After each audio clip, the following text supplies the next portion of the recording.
Welcome into episode 388 of the Skate Podcast. I'm Brian DeFelice, joined by Bridget Prue and Scott McLaughlin. Bridget and Scott, since we last spoke, the Bruins have dropped 2 more games up in Toronto to the Maple Leafs and then back at home against the Islanders. Before we get into any of the Bruins chatter and our opening shifts, right off the hop, we have to give USA Hockey a shout out for moments ago capturing their second consecutive gold medal at World Juniors, this time beating Finland in overtime 4-3 after being down 3-1.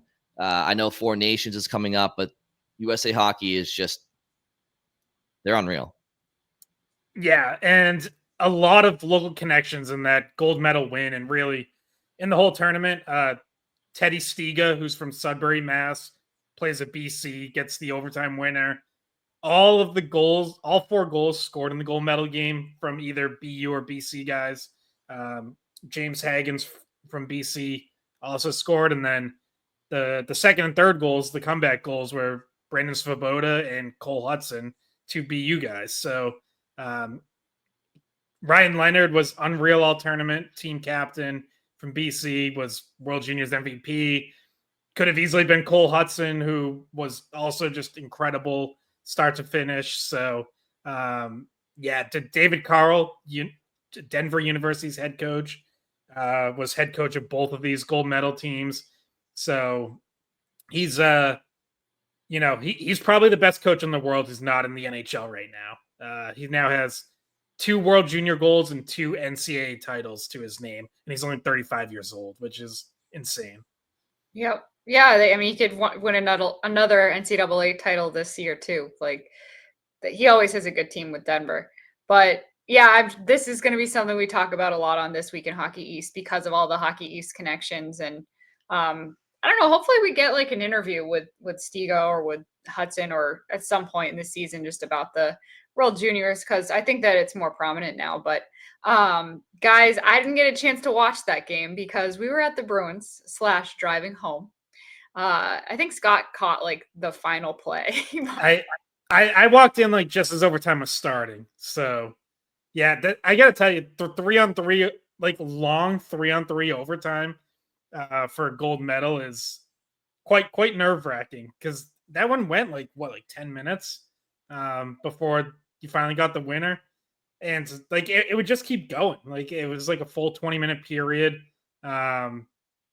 But yeah, I mean, so many chances in 3-on-3, and the US had the puck a lot and finally capitalized. But like us, to bring this back to Bruins, like us coming right from Bruins, we just saw the Bruins possess the puck like almost the entirety of overtime and then give up 1 breakaway and lose to the Islanders.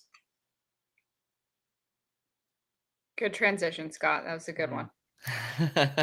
Well, it's also I was watching both products, and it was such a stark difference. I mean, the Bruins tend to play a little bit slower, but 3-on-3 overtime definitely favored USA for sure with their speed and skill. But yeah, Bruins lost in overtime, opening shifts. Scott or Bridget, one of you guys want to go first?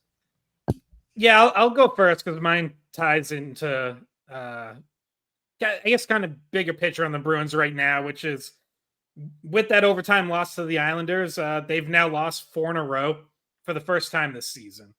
And that almost might sound surprising. You're like, really? They didn't lose 4 in a row under Montgomery. Like, A, that might be surprising. B, not a good sign for where they are right now. To do something that they hadn't done even during those dark days early in the season.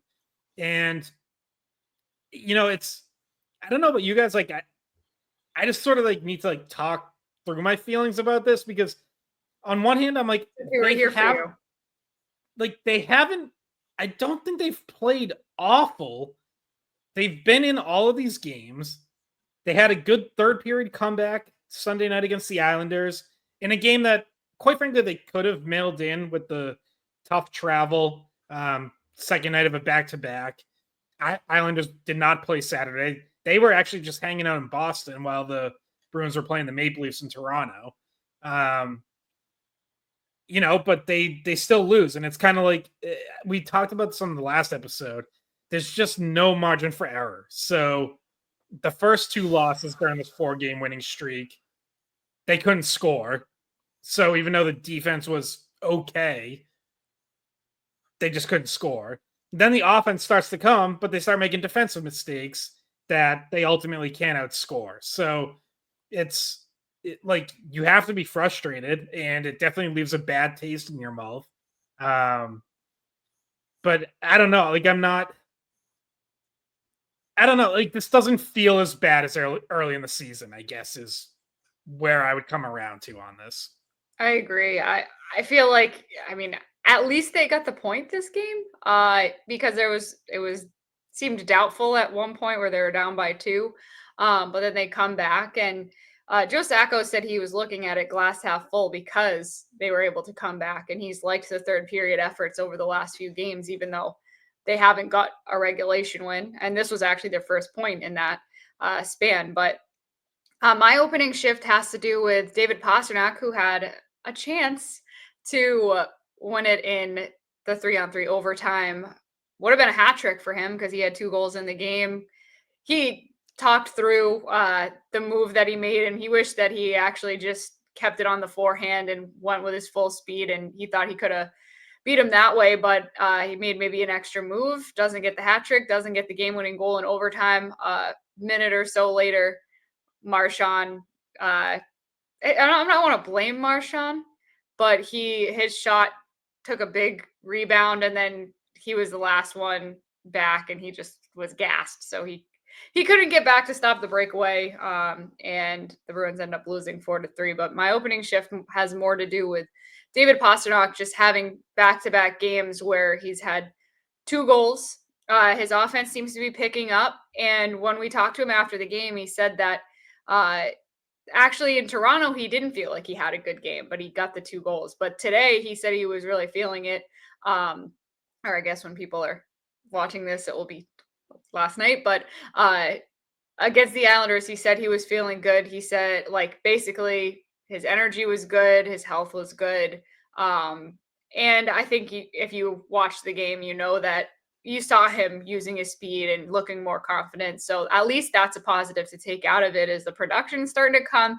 Maybe the confidence comes with the 4 goals in a 2-game span.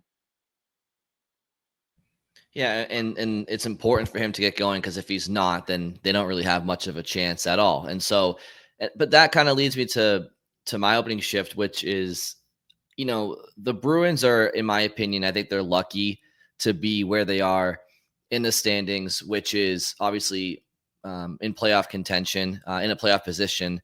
But and yes, it's a weak Eastern Conference this year, but the Bruins it's always something. It's either they can't score, or they can't defend, or their depth players can't score, or their top players can't score, or their special teams isn't producing, which has been a theme all year. It's always something with this team. And if you look at most team metrics that really matter, the Bruins are in the bottom, third of the league in just about everything. And one thing that they're in the top third of the league in is expected goal differential. Now, I look at that and I say, okay, so they're generating, but they aren't finishing. Why aren't they finishing? Well, I think we know some of the reasons why. There's special teams issues. There's a lack of scoring talent, and that all makes sense. And I honestly am glad to hear that they're expected. It also tells you that they're not getting saves that they should be getting here and there. So I'm glad to hear that their expected goal differential is actually, last time I looked before the Toronto game, it was 11th in the league. It may have changed over the last couple of games. So that's encouraging. But when you look at the actual results, their metrics aren't great. And I'm just concerned that even though it's a weak Eastern Conference, there are teams on their heels. And I'm just concerned that they're going to trend their way out of the playoffs if they can't start to convert more often than they have throughout the majority of the first half of the season. Yeah, I'm still, even with these 4 straight losses, I'm still not that worried about them missing the playoffs. And it's honestly, you're right. Like they could slip up. Absolutely, they could continue to slide. I just have zero faith in like any of those teams that might try to push for a playoff spot. The Canadians have started to play better recently, and they are, I mean, like, holy crap, like it would be about time that like having all those draft picks starts to pay off in some fashion for them. But we'll see if they can actually keep it up. They found this kid Dobesh, the goalie, who has had like an awesome first 3 starts. But yeah, like I think they're going to be a playoff team. It's a matter of, are they going to be in any position to actually push anyone, to win a round, to make any kind of run? And Brian, like you mentioned expected goals. Like, yeah, at 5-5, like they're 10th in the NHL right now in expected goal share. They're 9th in high danger differential. Like, I think those matter, because I think those are signs. That's what tells you like which teams are playing the right way and like playing a way that wins in the playoffs. I wrote about this like a few weeks ago, but high danger share especially has predicted a run. And I apologize, my internet's breaking up. I don't know. It's done this a couple times, so it's not the strongest connection, I guess. I've heard just about everything so far, Scott. Okay. So yeah. But yeah, like teams like the 2019 Blues or the 2020 Stars, who got to the Stanley Cup final, or the Panthers as the 8th seed upsetting the Bruins and going to the Cup final, like those teams all had really good high danger shares. And where you see that pop up in the playoffs is you see them start to make a run and you go, oh wow, that team's hard to play against. Like, that's the sign of being hard to play against. Now, for the Bruins, like, I understand why it's frustrating to be like, well, what does it mean when they're not getting the actual goals? And what does it mean when they keep having off nights, or when they can't put everything together to have like a good 60-minute game? But like, that's sort of the point. Like, that's how teams come out of nowhere, is because it doesn't click in the regular season, even though there's these analytics telling us that they're doing something right. And so we tend to write them off because we just don't see it work in the regular season. So that's like my main hesitation still, is this team gets a good number of high danger chances and they do not give many up for the most part. Obviously they have some off nights. And history tells me not to write off teams like that. Can I ask you guys a question? Sorry, Bridget. I was just going to say, I agree that I don't think they're trending out of the playoffs, because the conference is what it is. The contenders to make the playoffs, it feels just like there's not going to be a random push at the end of the season by, to come from behind and knock the Bruins out, unless they start actually legitimately playing like they did in October and early November. But I just feel like the effort's been there and that the result hasn't. So, I don't think they're trending out. I actually haven't been discouraged by the last few games, even though they were losses, just watching them. And they were still, they're still, especially in the third period, I feel like they've been confident and they've been getting chances, but not all of them going for them. So maybe we just disagree on this, Brian, or maybe, you'll prove us right at some point if this continues beyond a 4-game losing streak. Well, I'm not predicting that they're going to miss the playoffs. I'm just saying the trends that I'm seeing based off of their team statistics. I mean, look, I understand it's a weak conference. I do.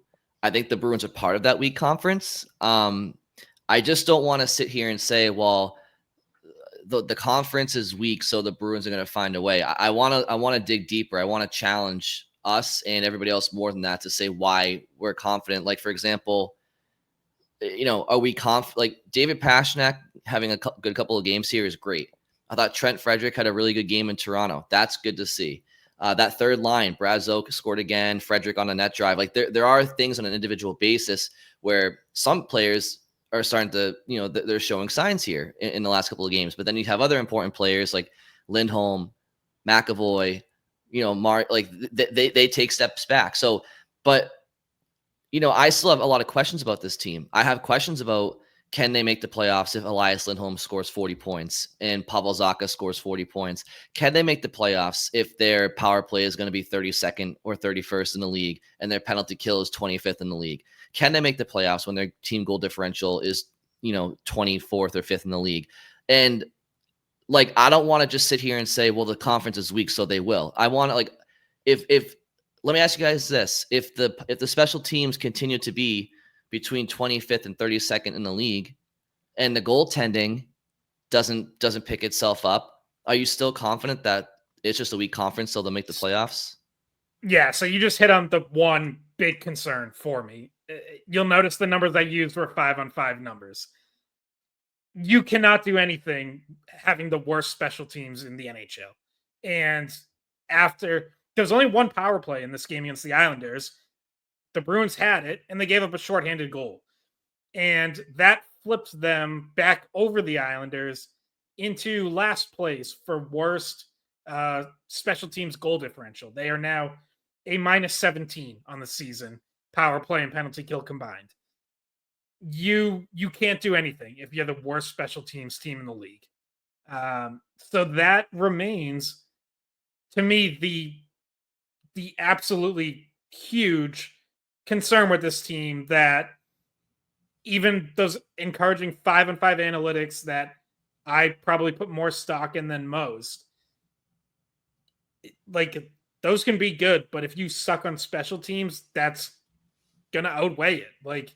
You just can't overcome that. You can't, and the penalty kill definitely has not been good enough. I'm a little less concerned, only because I've at least seen that have a couple good stretches this season.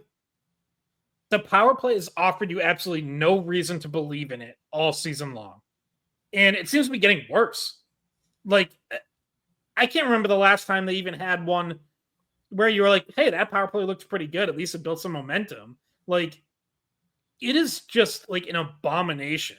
And I don't know I don't know how they fix it. I don't know what needs to happen, or you can only change the personnel so much. The team is what the team is, unless you're gonna totally blow it up and roll out a power play unit of Mark Kastelik, Cole Koepke, Nikita Zadorov, and just send that kind of message to your stars. But I don't really think you're doing that. But you've kind of exhausted everything else at this point.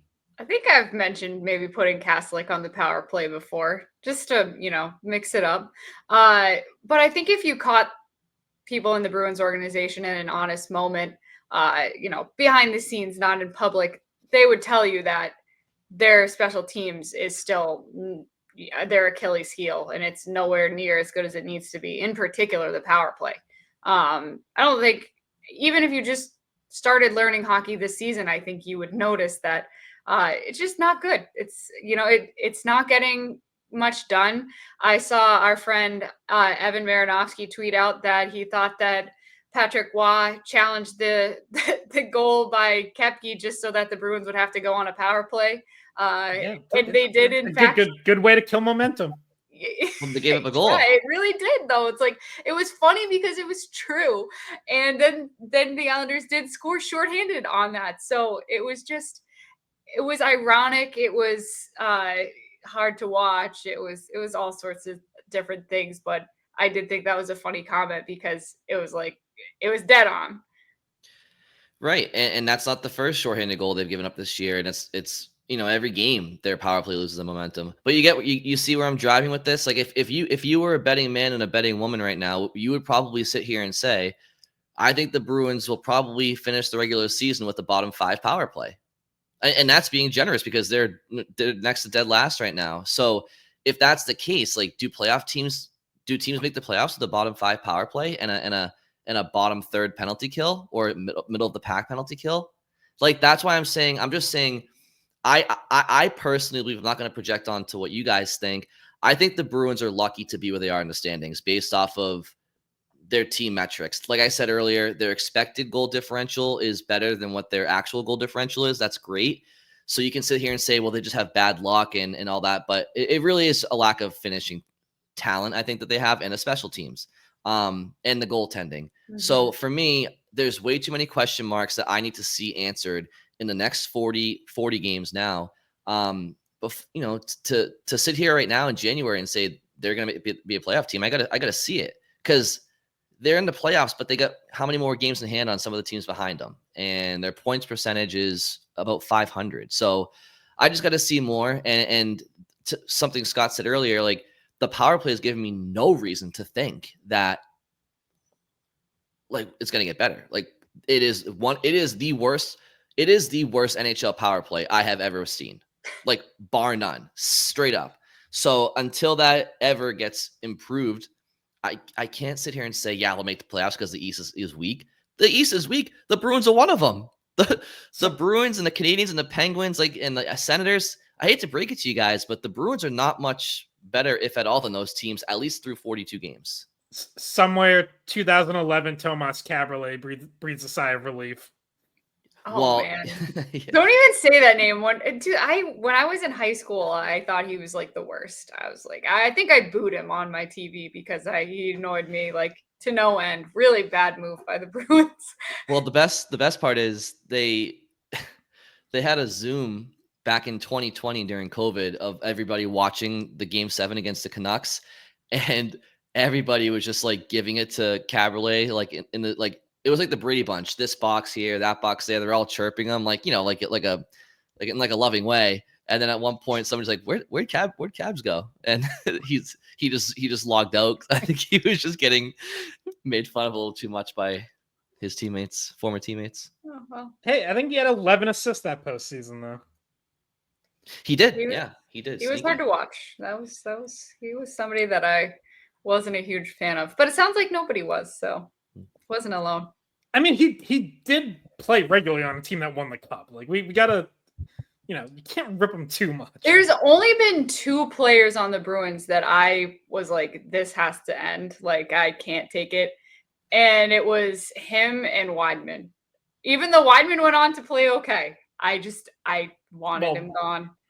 Weidman had a great year here too. He had like a 60-point year. Like, but the end of him, I think he finished top 10 in Norris that year. Okay, I understand that, and he also had a great season after. But that last like stretch that he was with Boston, he was getting booed at home.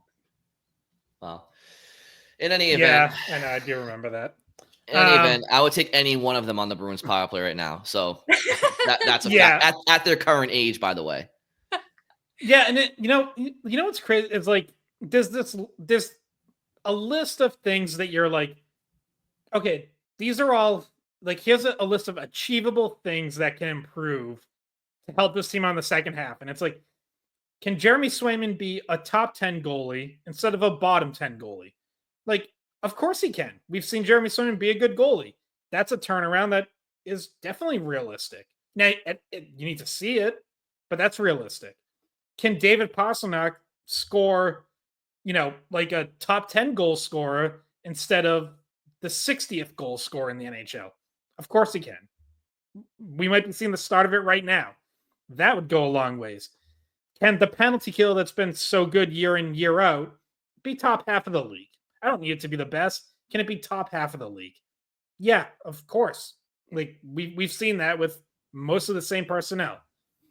And for a while, I had the power play on that list where, again, it was like, can it get to be middle of the pack? I don't need it to be the best. Can it be middle of the pack? And for a long time, it was like I would think to myself, yeah, of course, with this talent, it can be middle of the pack. And it's the one thing that, like, I now find myself increasingly being like, man, I just don't know. Like it's like, now, if you're like, can the Bruins power play be, I'm not even talking about finish middle of the pack for the season overall. I'm like, in the second half of the season, could it be middle of the pack? The answer should be yes, and yet I'm like, I see no reason to think it's going to be. Well, so look, this is all I'm really saying, you guys. I'm like, these are questions that I have, and I gotta see it, because unfortunately, this Bruins team, if you want to date them back to January of 2024, go back a full calendar year, they're a 500 hockey team in a regular season. So like this team just doesn't get the benefit of the doubt anymore. How long have we been talking about Charlie McAvoy stepping up on the power play? Well, that's not happening anytime soon. And again, like Swayman, like Scott, you mentioned, like that's realistic, and I don't disagree with that. I'd be interested to have Razor on this very moment to ask him, like, how is it for a goalie in his first year as the guy with the NHL schedule being as condensed as it is, to get out of a mental funk on the fly? That's a really tough thing to do. I could see this just being an off year for him, and then he comes back next year as a top 10 goalie again. And I'm not saying that he can't get back. I just have to see it. And until I start to see these improvements for a couple of weeks, right now, I just have to say they're trending to be a bubble team on the verge of outside the playoff picture based off what we've seen so far. Yeah. Looking at Swayman and how he's looked so far, it hasn't looked the same as last year. But I think what Scott's saying and what the hope would be is that he gets back to last year's form. And, Korpisalo, we can talk about him too. Like, obviously last year's tandem with Allmark was going to rack you up more wins, more points than a Korpisalo-Swayman tandem is going to. But there were times in today's game where he gave up 5, which the number is not great, but he made some key saves that I think led to a momentum shift when the Bruins needed it, that led to goals that were, cutting back at the lead and tying the game. So I don't know. I'm not as concerned about him, but probably only because the bar is where it is. Like, Swayman's bar is high.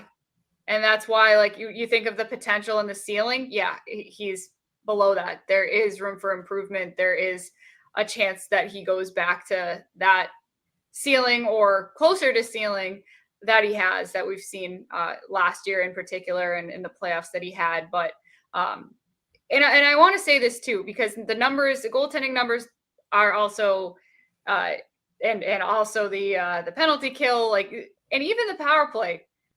Could the numbers all get better when Hampus Lindholm comes back? Because I feel like he was the best defenseman for the Bruins before his injury, and he had taken over the top of the power play quarterback role from McAvoy right before he got hurt, and things were looking a little bit better with him facilitating things at the top. And then you have him, he's a good penalty killer. Like, he's a guy who's smart with a transition game. When he's at his best, he moves the puck really well, and he can skate it through the neutral zone.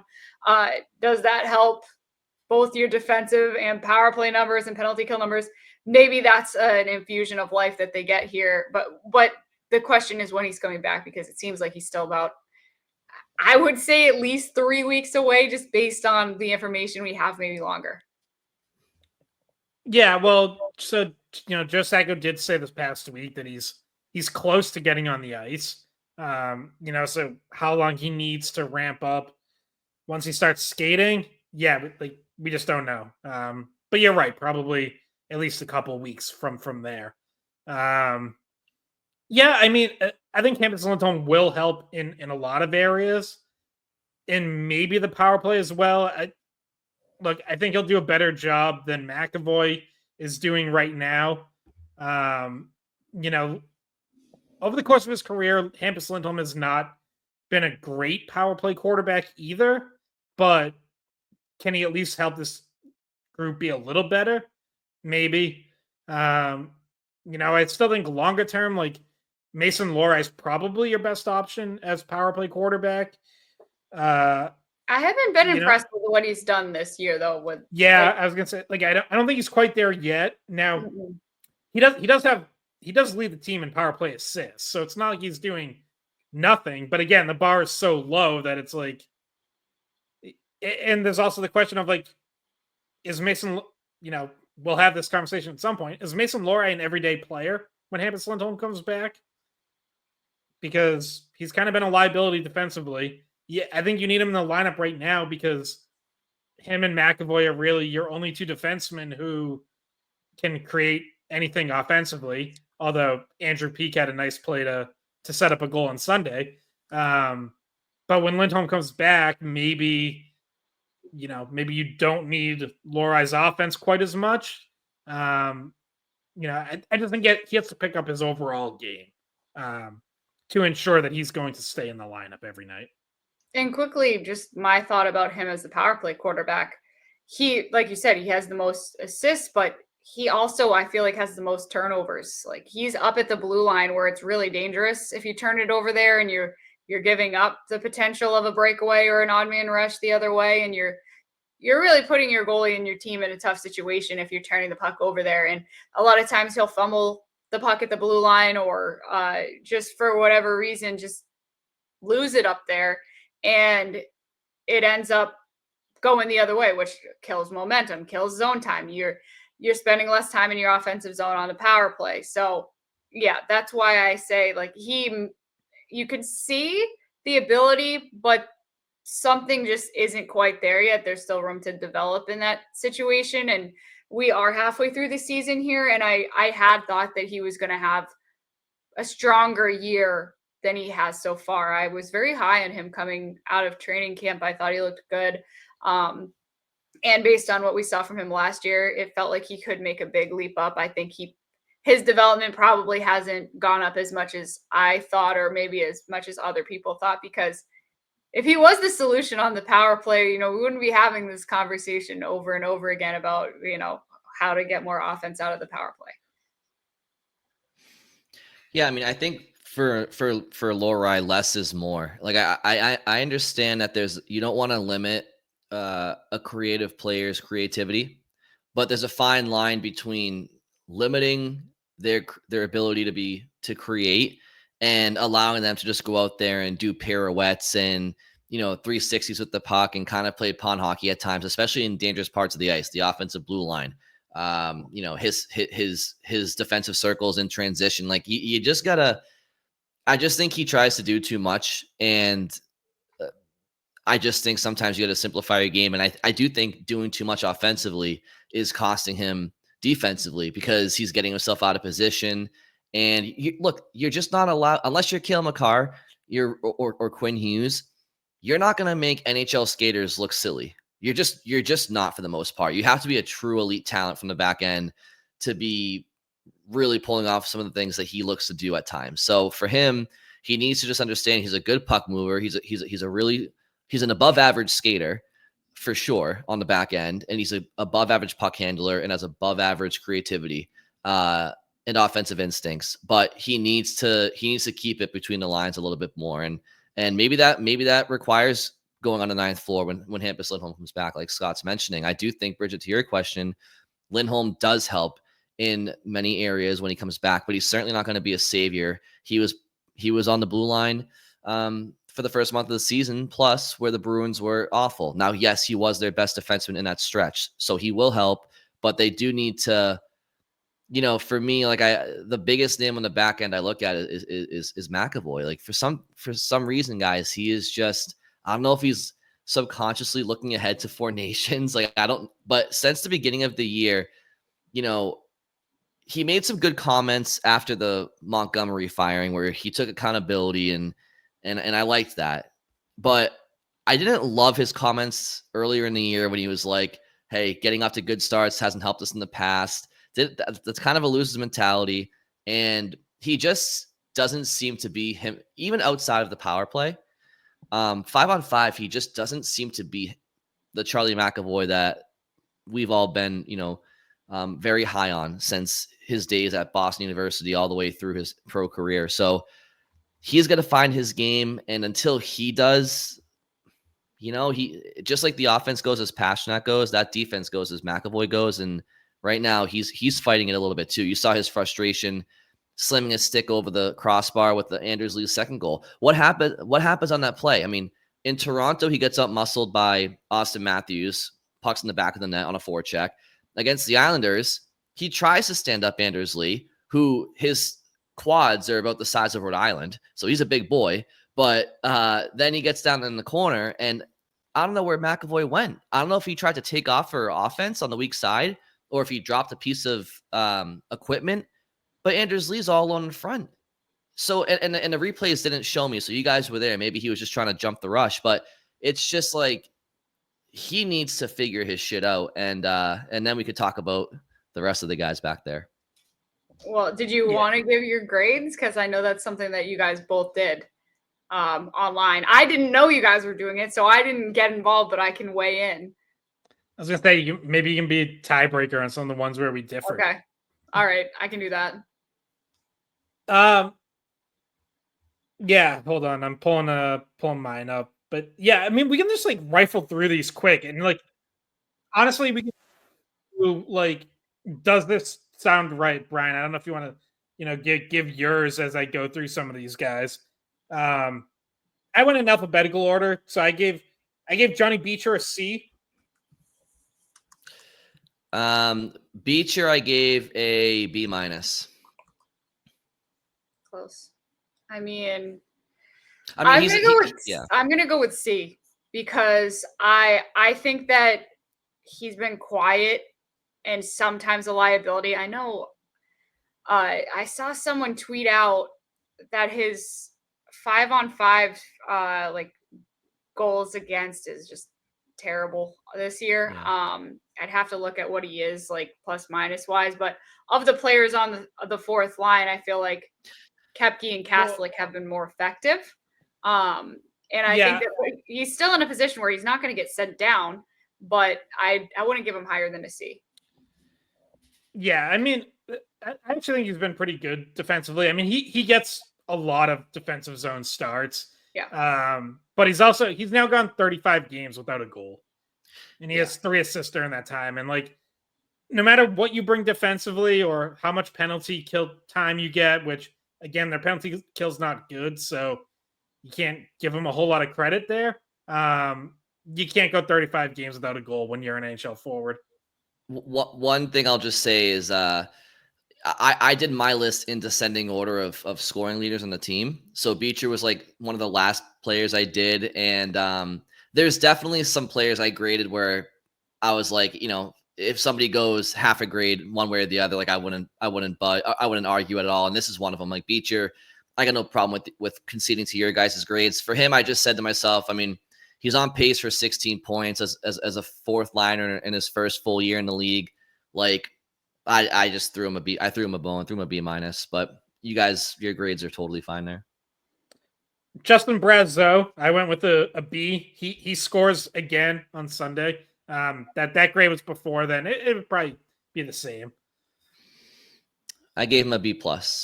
Nobody knew who he was this time last year. 6 on the team in scoring. He might have his feet aren't his biggest asset, but and he's not found a consistent line really. But he's a B+ is fine for me. I think I agree with Brian, and I'll give him the B+ because I mean he's got 10 goals. He's one of the only things that's been working on the power play. I guess it depends if you're grading him against the league or grading him like in comparison to the rest of the team, I guess. But he's been good net front on the power play. His 10 goals are tied for third on the team, which, did I think that's what was going to happen this year? No. But Pasta has 17 goals, Marchand has 15, and Coyle and Brazeau have 10. So he's right up there. And like you said, Brian, he was an unknown last year for a good chunk of the year. Like, when did he come up? Was it just last December? He hasn't been around long. No, it was like January. It was like January, February. Yeah, I mean, he was not on my radar at all. Like, this is a guy that wasn't he in the ECHL and then he went to Providence and then he ended up in Boston, and it was like, you have to give him credit. So I'll give him the B+. Yeah. Charlie Coyle, D+. I also gave him a D+. Yeah, like I don't think you can go any higher than that. You could argue for lower. I will say, like, I didn't give anyone an F. I also didn't give anyone an A. But yeah, Charlie Coyle is one of the lower grades for me. Well, but we just gave Brazeau a B or a B+, and he has the same number of goals. But it's all about expectations and Yeah. what's the term Charlie, in school? A curve, grading on a curve, whatever. yeah, Charlie Coyle also makes almost $5 million more. Yeah. And we saw him have 60 points last year, and this year he's on Right. pace for less than half of that. I'm just bringing it up. No, but it's a good point, Bridget, because it does bring up some parameters. Like when I'm using my grading scale, not all players are created equally. Obviously, I mean Scott just mentioned the salary, but you also have like you're grading them against themselves. Yeah, absolutely. And Scott mentions Coyle 60 points. To be honest with you, I didn't give him a D plus because he's not on pace for the career high numbers he put up last year. I gave him a D plus because he's 20 points shy. He's on pace for 20 plus points shy of what he normally puts up throughout his career / in Boston. So I'm holding him to the standard that he set before 2023, 2024. Couple D pluses for the mayor of Weymouth there. Sorry, Chucky. Trent Frederick has been playing a little better recently. He was still my lowest grade overall. I gave him a D minus. You guys said you didn't give any Fs, right? Correct. And did you guys give any A's? I gave. You don't. I didn't. Yeah, I did not. But yeah, Brian gave a couple. Okay, so we'll talk about Frederick first. Yeah, I gave him a D. Okay. Yeah. See, for some reason, I remember in school, like, there not being such thing as a D minus. I think you just kind of like went right to F, right? Like, it was either a D or an F. Like, there was no F plus. And I never got graded. I mean, I was always, on the other end of it, not to brag, but I don't know if I remember anyone getting an F plus or an F minus. Or no, definitely not. It was just like definitely not F. I feel like there was. I think there's D minus. I think F is where just like it was just an F. May as well have been an F at that point. I feel like it's like, yeah, mom and dad, I failed algebra. Well, did you get an F minus or an F plus? Oh, F plus. Oh, okay, you're fine then. You're not passing either way. Yeah. But yeah, luckily I didn't deal with that. I didn't have, I will say I was very close. Grade. I was very close to giving 1, if not 2 Fs though. I didn't, but I was very close on a couple of these. Okay, who were they for? Who are you? We'll have to get. We'll get to them. We'll get to one them. One of them wasn't Frederick? No, I gave him a D. I gave him a D because it's not like he hasn't done completely nothing. I mean, he has had a couple of games here and there. I mean, for him, so I put him in my write-up, like he had 12 goals, 11 assists, 23 points in his first 119 games from 2018 to 2022. So if you guys remember, like 3 years ago, I was done with them. I was like, get rid of them. And then that ensuing season, he ended up putting up 30. Let's see. Well, he had like 30 points or something. So the last 2 seasons, he had 35 goals, 36 assists, 71 points, and 161 games. And then this year he's just on pace for like whatever it is, 20 points. So, yeah, I didn't give him an F, but I thought about it. Yeah. All right. Morgan Geeky next. I gave him a B minus, possibly the player who has raised his grade the most. Yes. Over the course of this season. Yes. There was a few times in high school where I got a letter sent home to my parents halfway through the start of the quarter to the progress report saying, hey, just an FYI, Brian got a D on his first quiz. I'm like, what the we don't even have progress reports for another month and a half. What are you sending a letter home for? But anyway, that's what happened with Morgan Geeky. He had a shitty first, eighth of the quarter, and he has picked up his studying, and I gave him a B as well. Obviously, I think he had like 5 points up until December, and he's got something like 12 points since then, or something like that. So he has going into after Saturday nights. So I guess I can add in. I mean, he had an assist Sunday too, so he now has 14 points in his last 19 games. Yeah, he's you know what I noticed recently too. He's picked up his checking game. Like he Yep. seems to be involved more physically. He's going to the net more. He's working the puck well with Pasta and Zaka. So you said B plus? I gave him a B minus. Yeah. And I gave him I want to go B plus only with recency bias. Like on the whole year it would be less, but like recency bias, and since like the beginning of December, I'm gonna grade him at a B plus because I think he's trending in the right direction too. At the time of my article, which was after the Toronto game, he was on pace for 36 points, and I want to say 77 games. And last year he had 39. And by all accounts, last year we all said he had a really good year. He was a very pleasant surprise for Boston. So he's picked up his game, and he's relatively on pace for what he did last year. And so yeah, I gave him a B. I think Bridget probably falls in that. You said B plus. Okay. I said B plus, but just because I think he's gonna stay like this. I think more so than he's gonna go revert. That has been like with him being on a line with Pastrnak, which obviously tilts the scales. But like he's fit there, and he has at times helped drive that line. Like there's been times where he's played well while Pasternak's been struggling. Yeah, I mean, since the coaching change, which is now a month and a half, so not a super small sample, he's scoring at a 30-goal pace. Next up, so I think this might be the one where Brian and I have the biggest difference, and I think it's just because of like starting points. I gave Mark Kastelik a B minus.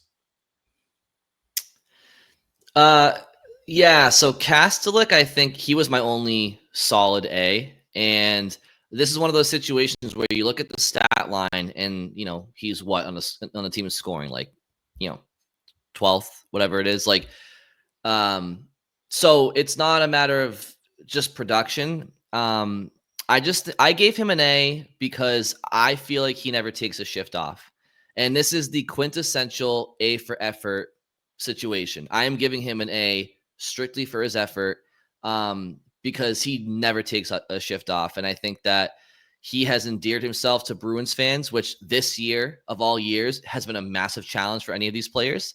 And I think he's the one player that fans would all say, yep, he's probably going to be the 7th player award winner at the midway point. And the Bruins rewarded him with a 3-year extension this past week, so they also agree that he's had a good year. So for me, I just gave him the A because I just feel like he's deserved it based on how hard he's played for his teammates and for the Spoke B so far. I could see him winning 7th player award, but I also think Brezzo has a chance for that. So depends really how they finish out. But what was your grade for him, Scott? B minus. B minus and an A. Okay. Well, I don't think we've even talked about this yet. Like he's played good enough to get himself a nice little extension. He got another 3 years onto his contract, so he's got that going for him. He came over from Ottawa kind of as just a bonus in that trade that sent Ullmark to the Senators. The Bruins get a 1st-round pick. They get Korpisalo. They get Kastelik, who was not well known in this area by a lot of people. When we had Pierre Maguire on, he kind of gave us the intel, like, oh, this guy's a really hardworking player, and you guys are going to like him in Boston because he's kind of got that Bruins mentality, and he's kind of a big bad Bruin, and he has been so far. So, you know what? I'm going to split the difference. I'm going to say B plus. Yeah, that like it. Even just, I think Kastelik was the one I got the most pushback on, of people saying that's too low. So, like, I feel like I probably would have adjusted up to a B anyways. Really the only thing like holding him back is that the 4th line, we knew they weren't going to score the way they did like the first 5 or 6 games of this season. But they've really cooled off offensively. They set the bar too high in the first 2 weeks. Yeah, I know. Like before Sunday, Kastelik had 1 point in the last 12 games. He did have an assist on Sunday. But yeah, like you need them to contribute a little more. So that was really my my only knock. But yeah, everything else about Castlick's game, I love. I love the extension. 3 years, cap hit of 1.567 million. Perfectly reasonable. He's in his mid-20s, so it's not like you're not overpaying a 30-something grinder. Like, not that he has like a whole lot more of an offensive ceiling, but in terms of you now know what you're going to get for the next 3 years, and I think that's absolutely worth the contract they gave him. Yeah, basically you signed him in his prime. Like he's going to be in his prime for the length of what he's under contract wise going to be in Boston for. All right, let's try to pick up the pace a little. Cole Koepke, C+. Yeah, this is another discrepancy between Scott and I. Gave him an A-. Like fourth liner, on pace for 20 points. He had 26 career games heading into this season. Like for me, this comes down to expectations versus reality. Anybody expect a 20-point season out of Cole Koepke? Anybody know who Cole Koepke was? So like, I just feel like, this is one of those situations where he's just exceeded expectations because I don't think there were any. And a 20-point season out of him, like so far, I'm just gonna, for a fourth line guy that can bring energy. I'm not saying he couldn't be better, but I just, good for him. Like I'm not gonna bash him too much. I'm gonna give him a little A- progress report. Keep it up. I gave Castlick a B+, so I think that means I have to give Koepke something less because I do think Castlick has had a better year so far. So I'm going to give him a B. Yeah, and Koepke did score on Sunday. So again, like my main issue with the fourth line guys is they've slowed down a little too much offensively. Needed just a little bit more, pick it back up a little bit. So hey, they scored Sunday, so that's a good start. If you can get close to 50 to 55 points out of your fourth line over the course of an 82 game season, I mean that's that's pretty good. So like there's certain players on here where I'm judging them based off of their point production. This fourth line, they're pulling their weight despite the inconsistencies of late, Scott. So anyway, we can move on from the fourth liners. And they've one last point on those guys, like they've been momentum changers in a positive way more often than not. Yep. Yeah. Elias Lindholm, this is big one of the big free agent signings. I went C-. I gave him a C+. I think that if you're gonna give like I just feel like he is who he is at this point. I think he's underperforming slightly, but he's not the 82-point guy he was in Calgary that one season. I think if I'm judging him based off of what the Bruins wanted and expected him to be, I think I'm more along what Scott's grade is. But I'm grading him based on the fact that he had 44 points last year, 64 points the year before, split the difference. He's a 50-point guy when he's on his game, and he's on pace for 40. I mean, like he's underperforming, but I just don't think he's I don't think he's capable of what we all wanted him to be. He needs to be closer to the 64-point guy. Like I just don't know if he can. All right, well, then he's gonna stay a C- for me. Like no. Yeah, sure. Like I like quite a bit of what he does, but the reality is like he's being paid and he's in a role where you have to put up more than 40 points. Like, yeah, plain and simple. If you're judging him on the role, like what you expect from a first or second line center, because it kind of bounces around between him and Zacha, like who you would call the first line. But yeah, if you're going to judge him against the other guys in the league that are in the same spot, then yes, you're not giving him higher than a C of like, he's not getting into the B range. The funny thing is when you said his name, the first thing that came to mind was C, and hilariously that is right in between the both of you. So I wouldn't go as far as to say C-. Probably because I'm closer to Brian and that my expectations might have been less than yours. Like Scott, what I would say is because I do understand like in black and white thinking like he's getting paid to be this guy. You got to perform. But the way I look at it, it's almost like, it's almost like the Bruins are paying someone who's like 5'6" to go, dunk a basketball on a regulation size hoop. It's like, well, who's at fault here? The team for signing a 5'6" guy to dunk a basketball, the 5'6" guy who isn't tall enough to do it. Like, that's kind of where I am right now. I don't think he's that. I know he's not the guy they want him to be. So I'm grading him in the C range because he should be better, but I just don't know, So anyway, but we all got him in the C range. We're not too far. You're describing my basketball career, except for 5'3". So there you go. Couldn't dunk even when I had a good ACL. Yeah, I mean, again, like I don't expect him to be an 80-point guy, but yeah, I expect 60. You need him to be 60. Like that's okay. That's basically what he was putting up for most of his time in Calgary. Even like the one that looks low is 47 points, but that was in the shortened 56 game season. I mean, that was like a 70-point pace. So how old is he now? He is 30. I mean, yeah, he just turned 30 like last month. The seasons you're referencing, he's in his mid-20s, and I just think the league gets faster really quick these days for these older. They're not old people in general, but in the NHL. Watch it, Brian. I'm calling myself old too. It's okay, Anyway, all right, let's keep going. Brad Marchand, the captain, he got my highest grade. I gave him a B+. I gave Marchand a B. I think he's the closest guy playing to what we expected him to be. I mean, he's not the point per game guy or above point per game guy he was for about 6 years there.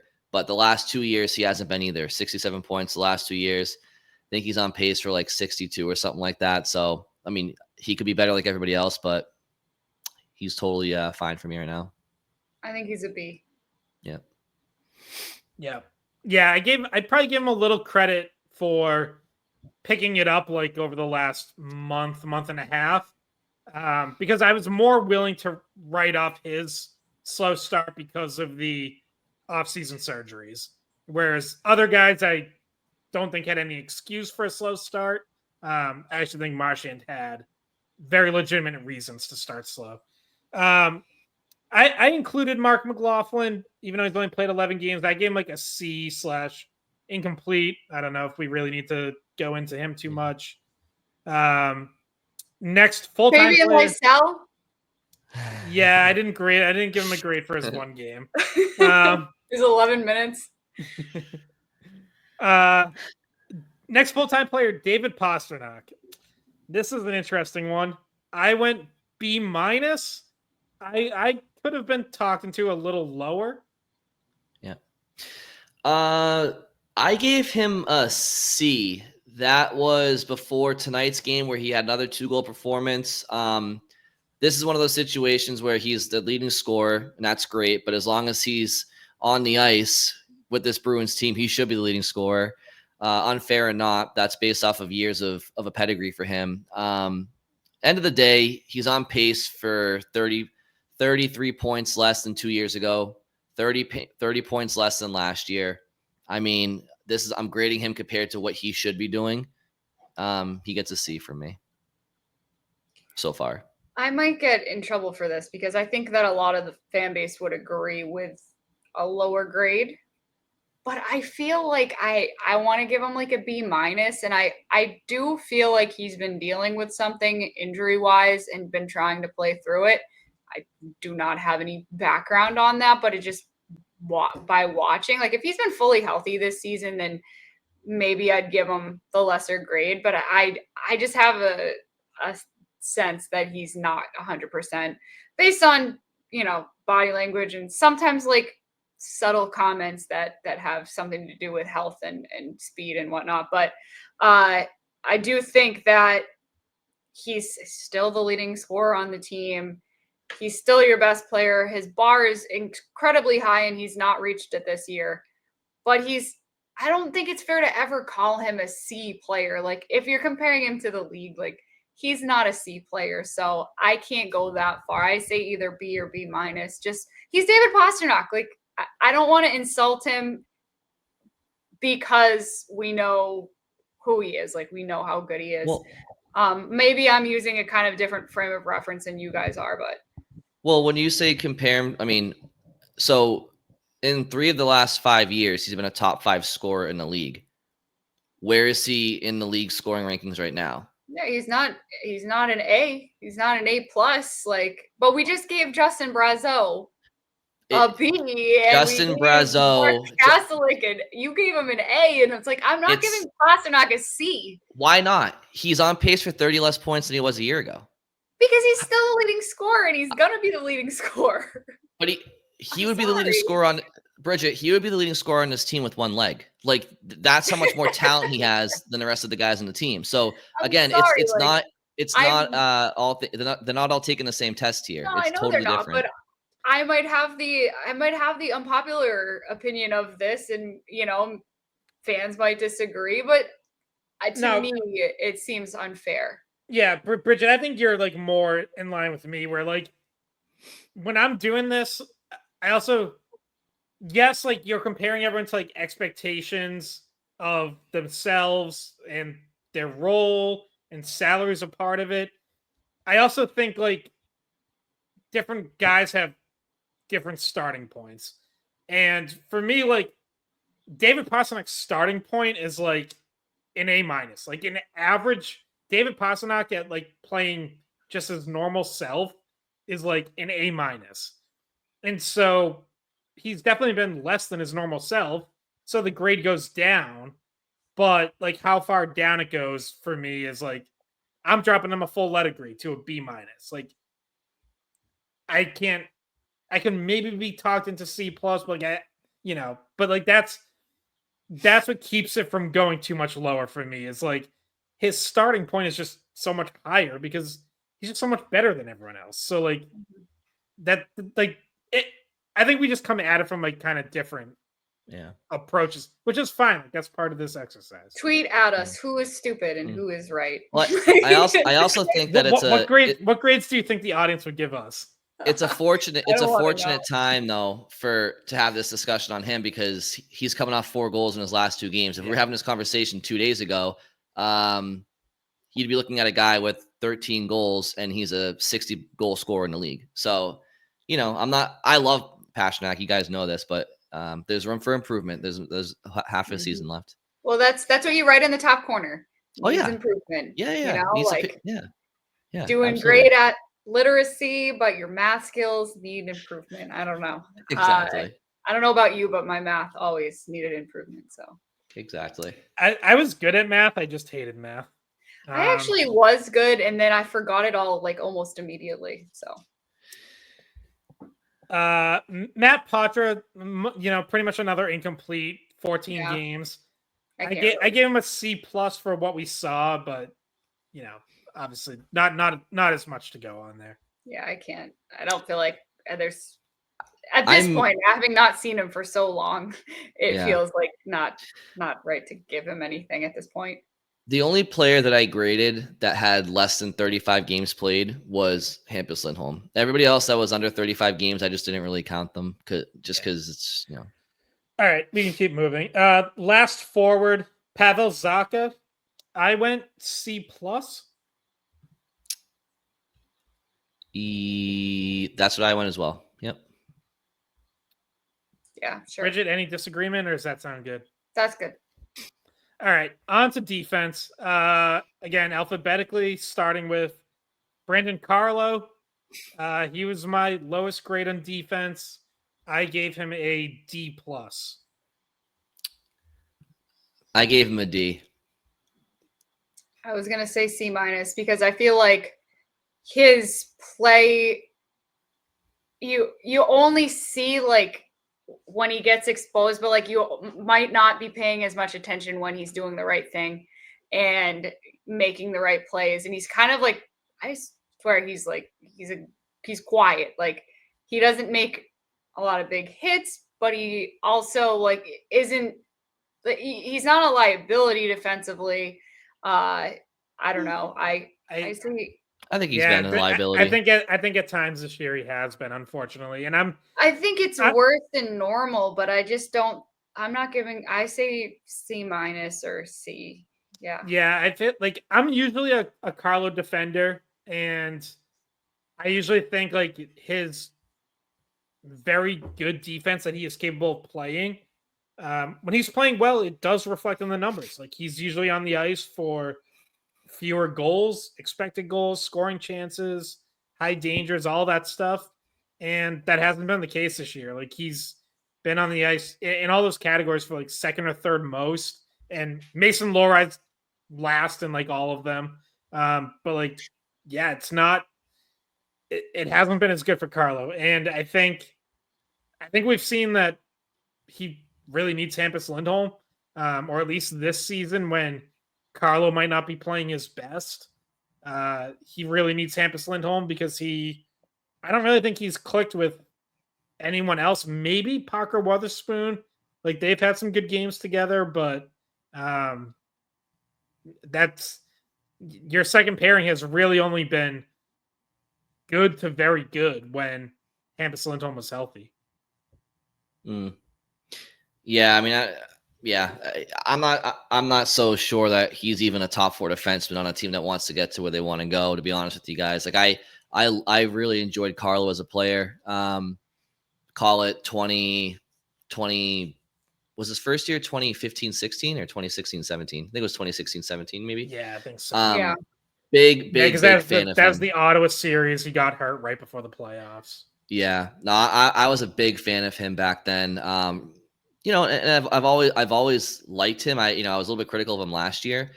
This year he's just been, he just hasn't been good. For his size and stature and stride and reach. And the only role that's being asked of him is to be a shutdown defender. He's really just been too easy to play against. So, he gets a D from me. Hampus Lindholm, I went B/incomplete. So I stand corrected. I gave 3 players in the A's. I gave Hampus Lindholm an A- because I do think he was their best defenseman before he went out, and I do think he was playing his best hockey before he went out. He was on pace for 14 goals, 19 assists, 34 points in 82 games before he suffered that knee injury. So short sample size. He only played 17 games, but I thought A-. I thought it could be a little bit high. Could be a little high, but I was feeling generous late in the exercise. Your standards change. It's like when you're at like a wine tasting and you start rating all the wine better at the end because it all tastes good to you. You're just like, I like wine. I'm just gonna Exactly. Well, I noticed like I was also falling into a trap where I'm like, oh, I've given a lot of C's, but like only 1 C+. I'll just give someone a C+. And it like no, like why am I doing that? I don't know. Do you think teachers do this? They're like, they look at the person's name, they're like, you can throw a plus 100%. on there. Yeah. 100%. Yep. Next up, Mason Lohrei. I went C-. I just gotta find him here. I think that's fair. I Lohrei. think I'm gonna go with that too. I gave him a C+. I noted probably the reasons why you gave him a C-, Scott and Bridget, which is his defensive liabilities and in numbers that are not favorable for him. Turns the puck over as well, liability defensively, but he is third in the team, I believe, in assists, and he leads all defensemen with assists. So again, it's his first full year. I kind of gave him a little bit of a boost because of that. But yeah, I gave him a C+. Yeah, I think you hit it. So we're all like in the neighborhood. Charlie McAvoy, an interesting one. This is the one I got the most pushback from people saying I was too high. I went B-, and that recency bias definitely feels too high after a rough game from him on Sunday. I gave him a C+. I noted his power play struggles. I noted his 5-on-5. He's not who he usually is, but he is playing against the top players from his opponents every night, and you take that for granted watching him. He's getting the toughest assignments. So I didn't crush him. I think he's been okay to good at 5-on-5 for the most part. So I gave him a C+.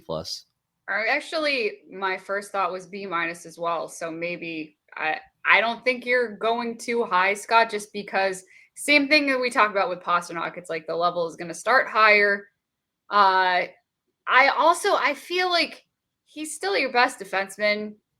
He's still, you still see some aspects of his game that are good. Where there's more to be desired is definitely the power play. And just we know he can be a guy that jumps into the offense. We haven't there are games where he does it really well, but it just hasn't been consistent. So I think I'm with you. B-. Yeah.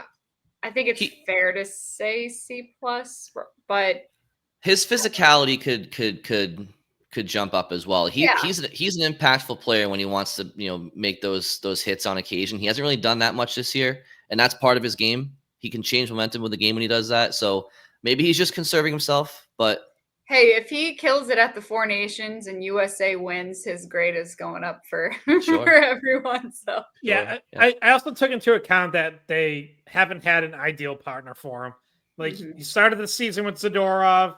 Then we saw some Lohrei with him, a little bit of Lindholm with him before Sweeney. he got hurt. Oh no, Sweeney wasn't with him. No, Osterley, Osterley, that's right. Almost the same age. Yeah. Similar stature. Exactly. And now back to Zadorov. So like, I took that into account too, where it's like he's your number one defenseman, and you don't really have a guy that you're like super confident is a great match with him. Can I go first for Zadorov? Yeah, you want to jump ahead to him? Oh, sorry, I thought we were at him. No, but you can go. That's a. Oh yeah, right. He's an interesting one. I'm gonna go C. I went C-. Gosh, like I feel afraid to give him less than that. He's so intimidating. And like I also think that like he's kind of where Lindholm is for me, like Elias Lindholm, not Hampus Lindholm, where like they came in and they both played less than what they were brought in to do. But I don't know. I wouldn't go lower than a C for him. He's made some mistakes for sure, but I mean, his heart's in it. I feel like he finishes his checks. He's gotten better not taking penalties. Like that was a big problem at the beginning of the season. He's kind of cleaned that up a little bit. He defends his teammates, and he even got some time 3-on-3. And he got a shot off. I was a little bit worried, but I'm going C. Yeah, I may have gone a little high here. I gave him a C+. Thought it was a pretty bad start to the year in the penalty box, and obviously the comments from Pierre in the offseason and Monty about not really getting the systems. I think he's settled in. He's still prone to some pretty jaw-dropping turnovers, and those have to be mitigated. But I just, again, similar to Elias Lindholm, there's what the Bruins expect and want him to be, and then there's what he's really capable of. And I may have gone a little high there. You guys giving him a C or C- is fine. So nothing crazy. Yeah, I'll lump Jordan Osterley and Parker Wotherspoon together. I went C+ for Osterley, C for Wotherspoon. I don't know if Brian, if you even graded them, because they're both under 20 games. Yeah, no, I didn't. Let's just go to goalies. Well, last defenseman Andrew Peak, I gave a C. Yeah, he was definitely one of the last ones I did, and I threw him a bone. I gave him a B, just because like he's a reliable for the most part, defensive minded third pair D man, and I don't think he exceeds expectations. I don't think he really on most nights falls too short of it. So I just kind of gave him a B, but maybe that was just the lack of analyzing his game. He wasn't the sexiest player to break down. Well, it's interesting. Like in mine, I kind of broke down the numbers of Peak with Lohrei versus Peak with Zadorov, and Peak Zadorov has been a really good pairing for the Bruins, and they've gotten a lot of defensive zone starts. They've been used as a shutdown role, and you're like, wow, that's like a great third pairing. The problem is you have to they keep having to put Zadorov up with McAvoy because there's just not really anyone else that fits there. I guess you could hope like Lohrei grabs that job at some point, but he's not really playing well enough to do it. So, Peak and Lohrei gets used differently. They get more offensive zone time because obviously the coaching staff doesn't trust Lohrei in the D zone. And their numbers aren't as good. Like they're a -1. It's like 46% expected goals or something. Pete kind of has to play security blanket when he's with Lohrei. So I do give him some credit for like, that's not the easiest role to play. All right, let's go to goalies. Jonas Korpisalo. I went C+. And this was before giving up 5 on Sunday. Although, Bridget, as you said earlier, he maybe could have had like 1 or 2 of those, but he also made some great saves in that game. Yeah. I mean, in his own words, he said, the number like 5 goals isn't good enough. And he did say, I could have shaved a few off that. Pastrnak came out and said, he played outstanding. The numbers might not show it, but he helped with the momentum of the game, whatnot. I'm gonna go C+. That's what I gave him as well. Unanimous. C+ All right. is across the board for Jonas. All right, Jeremy Swayman. Brian, what did you give him? I gave him a D-. Gave him a D-. I went D flat. I'm gonna go D. Yeah. Just D. I mean, the numbers. You're being, first of all, after the saga that it was in the offseason, you finally get paid as one of the top goalies in the world, and all of his numbers, all of his advanced analytics and main analytics, they are not good. So they're actually really bad.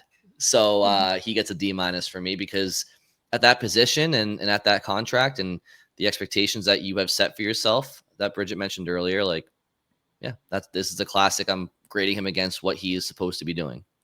Yeah, and he lost the goodwill that he had after last playoffs. He might have been the most likable player in Boston. Like after last season, he was universally liked. He lost goodwill from part of the fan base in the negotiations when they got ugly in public.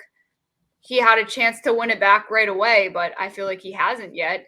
And when you have a higher contract, it's much harder to get that goodwill back because you're being held to a different standard. If you want to take a certain percentage of money from the team that they now can't use on other players, you have to hold up your end of the bargain if you're worth it. So, yeah, that's why he's a D. And I would have never guessed at the beginning of the season that would have been what we're talking about right now.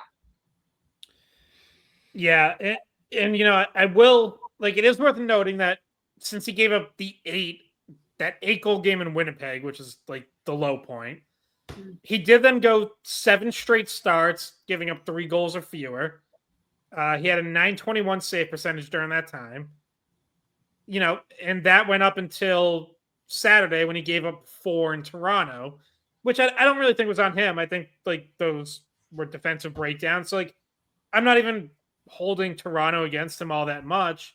I will just say, like, visually, there were still some shaky moments, like New York Thursday night, the turnover leading to the Rangers' first goal, where he just, throws it past a stickless McAvoy up the boards to nobody, and a second later, it's in the back of the net. Like, there's still some of that, even beyond the, like, saves versus not saves, which again on the whole haven't been good enough. Some of the decision making too. Some of his puck handling's been off, I think, like all season. And I don't think it's ever been like a huge strength of his, but there's been times this year that's been noticeably bad where he's had options and he's just thrown up the boards to no one. Yeah. I wonder what Razor would grade him. I feel like it would be higher than what we all said. Oh, I think that's a very safe bet. Yeah, I think I talked it to would be Razor this. today for a little bit, not about the goalies. Actually, Pastrnak asked Razor a question during the scrum. He was like, "What do you think, Razor? Should I have gone to a different move on the breakaway in overtime?" And he said, "Would you have been able to stop it?" And then so that was just kind of funny. But I was talking to Razor about getting the gang back together. The Patriots are Dunsky for the year, and I was like, "Hey, maybe we could get, because there's still football on Sundays, but maybe we could get a little show in, because we are, that's what stops us from doing it the whole hockey season is Sunday is football, and now maybe we have a little bit more time for hockey. We'll see." Yeah, I think usually we gotta wait till after the Super Bowl, but I don't know. Yeah, maybe we can get, even if it's not regular Sunday scaling, we can get on at some Yeah, point. Maybe I'm gonna text Ken this Do week it. and see. All right. Well, I think for 90% of these grades, Scott, I'll keep it to us because we had it in writing earlier. I would say 90% of these players, we were probably at least on par / within half a letter grade. And, and even the ones we were half a letter grade on, I'm sure you and I could have been convinced the other way. And then Bridget fell right along there with us. So Can I ask one more person to grade? Sure. Joe Sacco. My gut instinct with not even like digging in, B. Yeah, I think that's what it feels like to me. Yeah, I was gonna say like B+, but B works. I mean that he's a main part of the power play, right? Him and Chris Kelly. So that's been shit is a compliment. So You know what's weird is like we don't even really know exactly, like obviously that the head coach has his hand in everything, but like we don't really know how much he's taken on as it relates to the power play versus deferring to Chris Kelly. Like I asked Sacco about this like a few weeks ago, because if you remember when he got hired, him and Sweeney both said like we might look at tweaking coaching roles or how we do things. And so it was sort of like a month from when he took over. And I asked, like, like, has anything changed? And he basically said, like, nothing that we're gonna like share publicly. But yeah, like we've made some tweaks. So it's I don't like it's just interesting. Like it's hard for us to guess exactly what that is, but obviously, yeah, if you're the head coach and the power play sucks this much, like you better be involved in trying to fix it and come up with different ideas. And Don Sweeney. Grade for Don Sweeney. I was just gonna ask that. I was gonna say Don Sweeney from the end of Game 6 last year through now. Scott, let's go to you. Does anyone have a grade that like comes to them right away? Yes. All right. I need to give it like 10, 15 seconds. I'm gonna go. I'm gonna go C-. I'll give him a D. I think good on the Allmark trade turned out to be a little bit better than we probably all thought initially. We still have to see what Letourneau turns into, if anything. So that's an incomplete grade, but liked him getting Kaslik, like the deal he just signed him to. You like the signing for Koepke. The Lindholms, the Dorff ones, not looking too hot right now. And then obviously the Swayman contract right now isn't looking too great, but I think we all probably look at these 41 games as a bit of an anomaly, hopefully, over the course of his contract. And you have to factor in the coaching change too. Like he made a decision to part ways with Monty, go with Sacco. So that's another big thing that he dealt with this year, which so far so good in that decision. Yeah, but also like raises the question of, if negotiations with Montgomery weren't going well, should the change have been made even sooner? Like, should that have been an off-season thing where it's like, hey, you go to Montgomery and are like, are you serious about signing an extension? And if you get the sense that he's dragging his feet and rejecting offers, like, maybe you don't even go into the season with a lame duck coach, because that's a tough situation. So I guess I'll split the difference on you guys and go D+. Okay. All right. Well, I'm tired. I had a long day. Yeah. I'm losing my voice. I don't know if you can hear it. Like, I feel like my voice is like deeper. We did say before recording we were gonna make this a quick one, and an hour and a half later we failed on that one. Yeah, big time. It's past midnight. We are not good at keeping things. No, short. we are awful at it. A lot of grades to give. We get an F when it comes to keeping episodes short. Well, that was kind of impromptu as well. So that was that. But just before we sign off, just quickly, the rest of the month: Edmonton, Tampa, Florida, Tampa, Ottawa, San Jose, New Jersey, Ottawa, Colorado, Buffalo, Winnipeg. A lot of high-end teams the rest of the month. So the Bruins better figure it out quick. Yeah. Yeah, and against Tampa are going to be interesting. Yeah, like to bring it all back to where we started, like we're gonna have a pretty damn good idea after this stretch after January of okay, can they compete and win some games against top teams on a fairly regular basis, or are they about to like get their doors blown off by these good teams and go, like on a on like a 3-8 stretch or something? Like, we'll have a better answer after this for sure. Alrighty, Bridget, Scott, thank you for your time. Thank you all very much for listening. Enjoy the rest of your work week, and we'll talk to you soon. Hey guys, thanks for watching the Skate Podcast. If you want to see more of our videos, visit our playlist. Not in front of a screen? You can listen to us on Spotify, Apple Podcasts, or wherever you get your podcasts. Don't forget to follow us on social media. And if you enjoyed this video, please don't forget to give us a thumbs up, subscribe to our channel, and leave a comment.